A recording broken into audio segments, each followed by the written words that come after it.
This is basically a new shower, not very old, but you can see how the support wasn't there.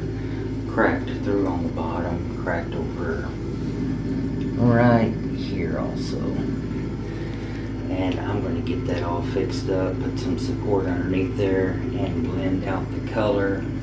I think I'll probably go ahead and use these lines up here to my advantage and blend the color out like that.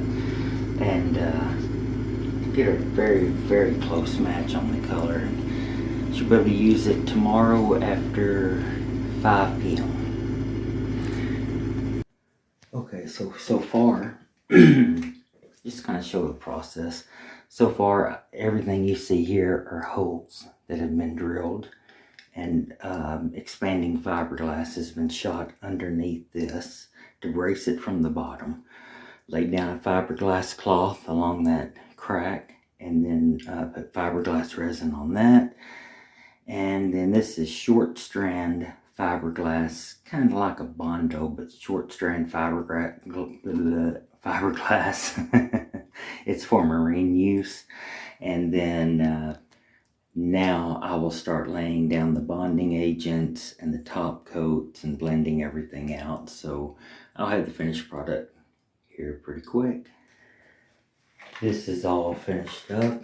I have the support under the pan, and then I have the short fiberglass resin. That's a tongue twister for me.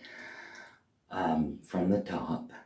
And also, before I did that, I laid down the cloth with the fiberglass resin, and then used my bonding agents to bond to that and get everything done. So anyway, I think they'll be real happy with it, and it's going to last them for a long, long time.